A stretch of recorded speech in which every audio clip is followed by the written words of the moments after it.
안녕하십니까, 정희태입니다. 피해자들 자발적 제보 시작됐다. 여러 언론 앞다퉈 보도. 네, 피해자들의 이 자발적 제보가 굉장히 중요한 겁니다. 어제 PD수첩 MBC에서 방영이 되고 나서 PD수첩에서도 계속된 그러한 제보를 요청한다, 이런 얘기를 했고요. 계속해서 지켜보겠다라는 얘기를 했습니다. 그래서 이거는 자발적 제보가 굉장히 중요하다는 것입니다. 의문사 의혹이라든지 미국인 전 판사의 죽음 의혹이라든지 뭐 이런 것들도 자발적 제보가 이루어지지 않으면 안 되는 것입니다. 그래서 자발적 제보가 시작이 됐다라는 것입니다. 그래서 오늘 채널A에서도 15분 가량 방송을 했습니다. 그리고 여러 언론들이 지금 앞다퉈 보도를 하고 있는 거죠. 경향신문을 비롯해서 문화뉴스라든지 등등. 그래서 결국에는 자발적인 제보가 굉장히 중요한 거고, 지금 언론방송이 그동안 굉장히 많은 부분들을 이 뉴스를 다뤄왔습니다. 그런데 경기 북부경찰청에서 압수수색이 들어간 지 50일이 지났는데 또 경기 북부경찰청장까지 나서가지고 인터뷰를 해가지고 그것이 언론 기사화 됐는데, 그럼에도 불구하고 아직까지 어떤 움직임이 없다?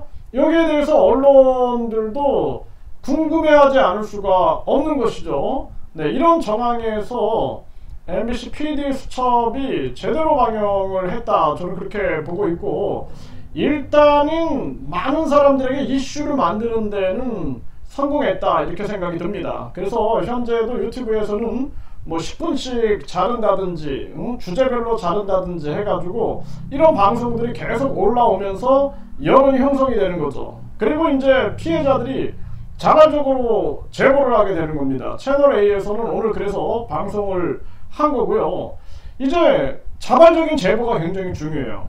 네, 그래서 뭐 저 같은 경우에는 저에 대한 모함이 굉장히 심하다라는 것을 저는 알았습니다. 네, 이번에 아주 철저하게 알았고, 심지어는 한 방송에서는 제 인터뷰 내용을 목소리를 변조해서 내보냈더라고요. 이게 참 기가 막힌 일이 아닐 수가 없는 거죠. 어떻게 제가 사회적으로 그동안 KBS, MBC, SBS, CBS, EBS 뭐 등등에 굉장히 많이 출연을 했고, KBS는 뭐 60분 동안 생방송에 출연하기도 하고, 또 CBS도 마찬가지입니다. 1시간 동안 제가 출연해가지고 생방송에서 굉장히 많은 활동을 해왔는데, 저를 뭐 방송에 내보내지 않는 건 상관이 없는데 목소리를 변조시켜서 내보낸 거에 대해서는 굉장한 자존심이 저는 상하더라고요. 그래서 이게 저에 대한 엄청난 공격이 있구나 라는 사실을 알게 된 겁니다. 그래서 그동안 저에 대해서 계속해서 공격을 했죠. 뭐 제가 뭐 3천억을 요구했네, 500억을 요구했네, 뭐 또는 뭐 어떤 사람하고 같이 연합해 갖고 뭘 요구하네, 뭐 등등 계속 해대왔고, 그럼에도 불구하고 저는 계속해서 언론 방송에 제보하고 그리고 성심껏 응해왔습니다. 뭐 밤에도 뭐 자료가 필요하다 그러면은 뭐 제가 뭐 밤에 뭐 11시에도 사무실로 나가가지고, 피곤하죠, 다시 사무실 나간다는 게. 그래서 자료를 다 보내고 또다시 자료를 요청해도 뭐 빈말 없이 성실껏 자료를 싹 다 제가 제공하고, 또 많은 사람들의 연결망을 가지고 있으니까 그 연결망을 최선을 다해서 쫙 연결을 시켜 준 거죠. 그러니까 언론방송에서도 그런 거를 참 고마워하죠. 자기들이 추적해 나가서 찾기는 쉽지가 않은데 그 모든 것을 다 제공해 주니까 상당히 고마워했는데, 저에 대한 모함이 워낙 많이 들어오고 있는 거예요. 그러니까 어떤 방송에서는 저한테 거짓말을 했다라고 얘기를 합니다. 그래서 내가 검증해라 해가지고 제 거짓말이 아닌 것을 딱 검증을 했고, 그래서 사과를 받아냈고, 그 다음에는 한 방송에서는 저한테 얼마를 요구했냐 그래가지고 내가 강력하게 얘기했습니다. 바로 생방송에 나를 초대해라, 내가 모든 걸 다 밝히겠다, 그렇게 분명히 얘기를 했고, 그리고 또 한 방송에서는 그렇게 저에게 도움을 주십시오 했던 사람을 이 언론 방송에서 계속 연결을 시켜주고 그렇게 했는데 꼭 그 사람은 저를 뒤통수를 치더라고요. 계속 뒤통수를 쳐가지고 정인태 저 사람이 다 망치고 있다, 모든 것을 다 망치고. 그리고 어떤 이 작자는 저한테 전화를 해가지고 누구라고 얘기하면 아마 깜짝 놀랄 겁니다. 언론 방송에서도. 예, 그자가 전화를 해가지고 저한테 당신이 거짓 신인, 예, 그자 이름을 대면서 거짓 신인보다 더 나쁜 사람이다.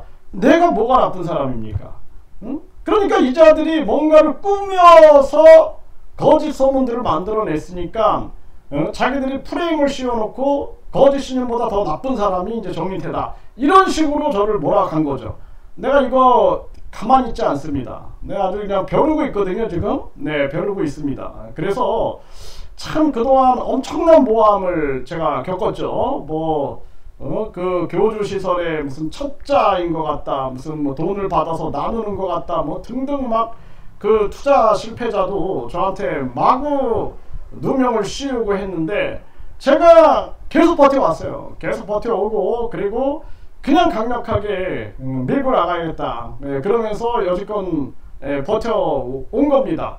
이제는 제가 봤을 때는 이 피해자들의 자발적인 제보가 이제 중요하다. 저를 너무 공격을 하는 거예요. 저는 그래서 이번에 제 음성이 변조돼서 나간 거에 대해서 나는 아주 제 자존심이 아주 짓밟혔다라고 생각을 했어요. 왜냐하면 무슨 내가 범죄자도 아니고, 그리고 뿐만 아니라 내가 어떻게 보면은 굉장히 그 김태형 감독님과 더불어서 최선을 다해온 사람인데 어떻게 나에게 음성 변조를 시켜가지고 내보낼 수 있을까? 그 핵심 내용인데 그 핵심 내용을 정인태가 발언했다 그러면은 문제가 되는가? 이게 정말 이상한 일이 아닐 수가 없는 거죠. 그 핵심 내용을 발언한 자를, 그리고 사회적으로 나는 다음이나 네이버에서 제 이름 검색하면 인물 검색에 나옵니다. 네, 제가 대통령 직속기관으로부터 신지식인 선정이 됐고, 또 국립학교 교육 공무원으로 있었고, 또 뿐만 아니라 국립대학의 특임교수로 있었고, 대통령 자문헌법기관 자문위원 12기 13기를 제가 지냈고, 그런데 나를 이게 어떻게 보면은 사회적으로 공적으로 인정된 그러한 자라고 봐줘야 될 텐데 그게 아니라 음성 변조를 해서 내보냈다? 저는 여기에 이 대목에서 굉장히 저는 자존심이 상했습니다. 네, 그래서 제가 그 방송에도 분명히 이 부분에 대해서 내가 물었어요. 물었고, 내가 이 부분에 대해서 아주 명확하게 이유를 알아가지고 알려달라라고 얘기를 했습니다. 있을 수 없는 일이 이제 벌어지고 있는 건데, 이제 저는 그렇게 생각을 합니다. 이제는 피해자들의 자발적 제보가 굉장히 중요하다. 저는 그렇게 봅니다. 피해자들이 자발적으로 채널A에도 제보했던 것처럼 이제는 너무 많이 알려졌으니까, 네, 이 사건에 대해서 김태형 감독님이나 제가 굉장히 많은 노력을 했습니다. 이 언론 방송에 하나 이 방송이 기획적으로 잡힌다는 게 쉽지가 않은 거예요. 굉장히 어려운 일입니다. 그리고 또 막 취재가 되다가 멈춰지고, 취재가 되다가 멈춰주고, 막 이런 일들이 많아요. 그러면 아주 진짜 김 빠지는 거죠. 김 빠지는 거. 그런 일들도 굉장히 많은데 이걸 다 헤쳐 나와서 이렇게 온 건데요. 이제 제가 이렇게 보니 이제 김태원 감독님도 참 너무나 고생을 많이 하셨는데도 불구하고 이 김태형 감독님에 대해서 참 많은 사람들이 몰라주는구나, 그런 것들도 참 안타깝고, 저도 제가 방송에서 편집되고 이런 거는 제가 신경 안 써요. 근데 음성 변조했다라는 부분에 대해서는 그 부분에 대해 그 대목에서는 저는 그거는 아니다. 저는 그렇게 생각이 듭니다. 그래서 이제는 제 생각에는 피해자들이 자발적인 제보를 해주는 길이 가장 현명한 길이다. 저는 그렇게 생각을 합니다. 그래서 스스로 이제는 해결할 그 시점이 온 거예요. 그래서 KBS, MBC, SBS, TV조선, MBN 건들지 않은 곳이 없습니다. 그동안 막 건들었고, 그동안 연락 왔던 KBS든 MBC든 SBS든 제가 김태형 감독님하고 끊임없이 모든 자료들을 제공해 왔고, 모든 기록은 다 있어요. 모든 기록은 싹 다 있습니다. 네, 그렇게 해가지고 공개적으로 제가 일을 해왔고, 이제는 피해자들이 자발적으로 제보를 하고 그러면서 마지막 심판을 내려야 된다. 이런 시점에 와 있다, 저는 그렇게 생각을 하게 됩니다. 그래서 제가 이번에 제가 음성 변조 당한 그 상황을 보면서, 아, 이거는 이제 자발적 제보로 가는 시점에 왔구나, 그렇게 이제 저는 생각을 하게 됐습니다. 그래서 많은 분들이 자발적 제보를 전개하는, 이제는 아주 그 시점 전환 그 계기로 삼고 계속해서 제보를 해주셔가지고 마지막까지 이 그동안 풀리지 않았던 미국인 전 판사 죽음 의혹이라든지 의문사라든지 또 각종 의혹들이 수도 없이 있죠. 그런 것들을 다 파헤칠 수 있는 그러한 정황이 되어야 한다, 저는 그렇게 말씀을 드립니다.